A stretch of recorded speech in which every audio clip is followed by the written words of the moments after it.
Just in time for summer, we've got a new suspenseful novel taking place at a summer camp. It's called Summer's Never Over by Darby Bozeman. The story revolves around Greer Olsen, a young woman who grew up in Dredd's Cove, a popular summer camp in the mountains of Georgia.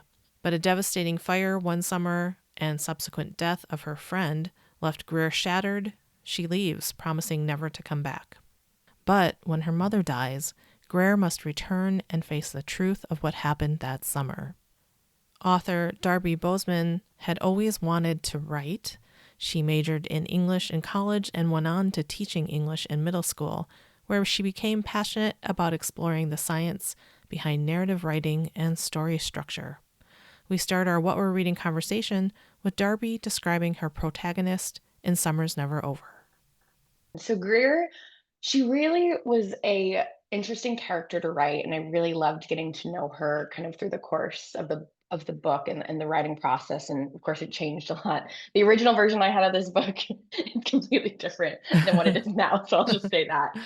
But Greer, I think, she is in her early 20s in the flashback sections of the book, and she's in her late 20s in the current day sections of the book. So she's a girl in her 20s. And, when I started writing this book, I was in the tail end of my 20s. I was 29. So not my 20s anymore, but I just know that time so well. And I think I want people to know about her, that she's just like trying her best. I think that that's the biggest thing. She's trying her best and she's not doing a great job all the time. And I think that that's okay.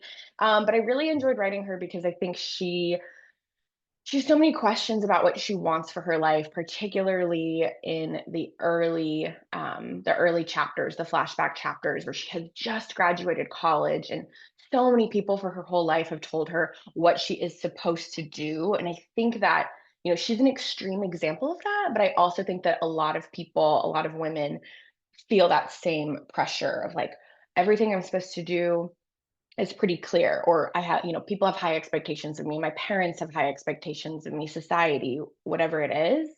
And she swerves right out of that. And I think for better or for worse. And so I think there's a lot of bravery that goes into that. And so I think that that's another piece of her too. She's really complicated, but at the end of the day, I do think she is a brave person, in a lot of different ways. And yeah, I think that that's one of the biggest things. Now, I don't know if this is too personal. You kind of just mentioned how the first version of the story had a very Yeah. different turn to it.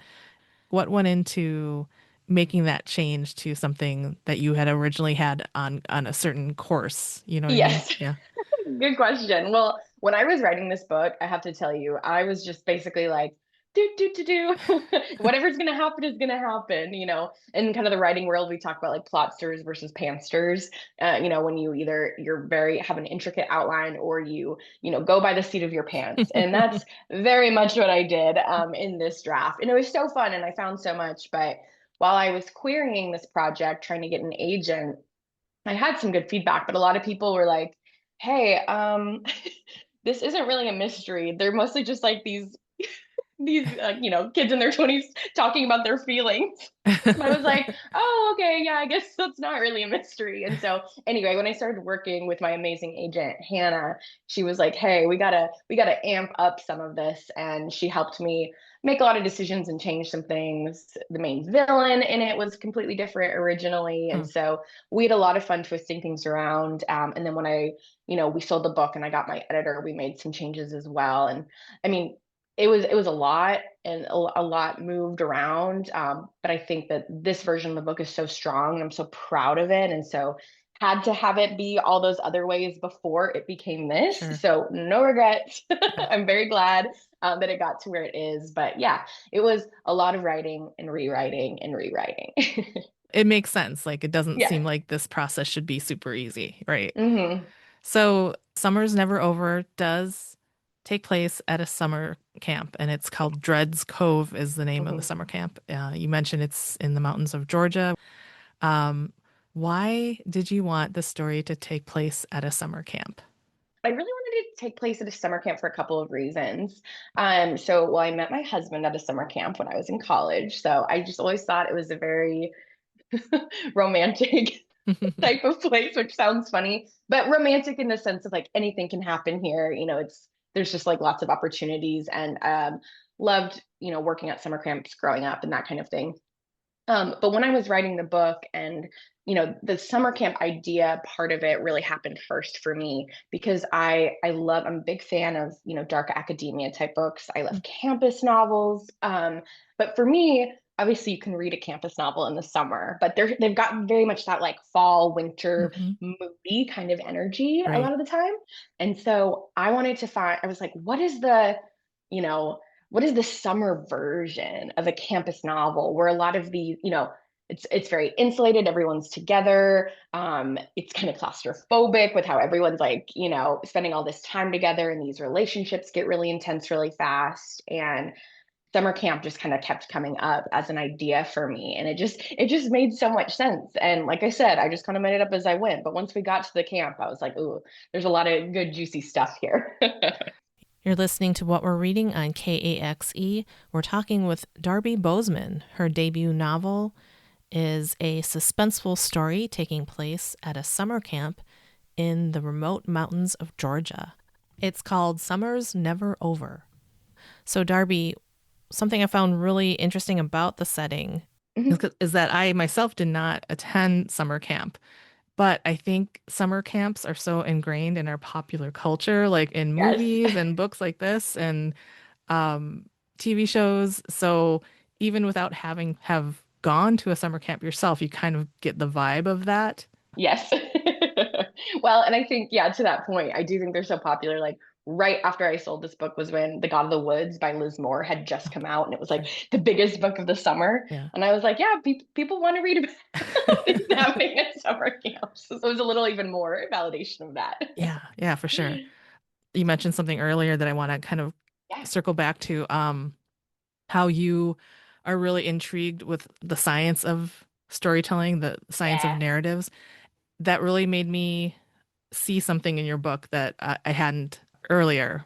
I thought you did a really good job at propelling the story forward and Thank you. keeping that suspense right up to the end. And so going back to what you're saying about like the science of storytelling and suspense and mystery and thriller, Yes. because I'm not going to give anything away, but like I was surprised. I was kind of surprised at the end. So you did exactly what you were trying to do. Can you talk about what goes into balancing those elements in the story Yeah. and in your writing? Yeah, totally. Well, I think, of course, in this book, the dual timeline piece helps with that. It both helps and it makes it difficult at the Hmm. same time, right? And so I really enjoyed that piece of it. But I think that, going back to yeah, the science of storytelling and all those sorts of pieces of it, I think about, I'm very visual. I think about it. This is what I used to say to my sixth graders, so bear with me.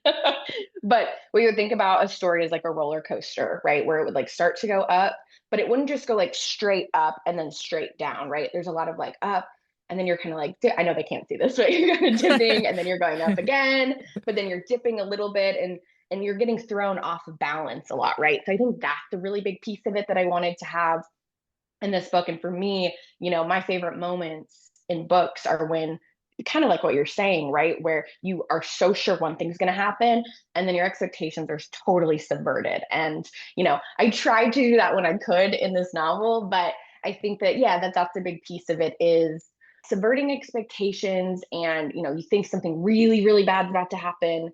Oh, okay. Wait, is everything fine? And then the bad thing happens, like in a scary movie.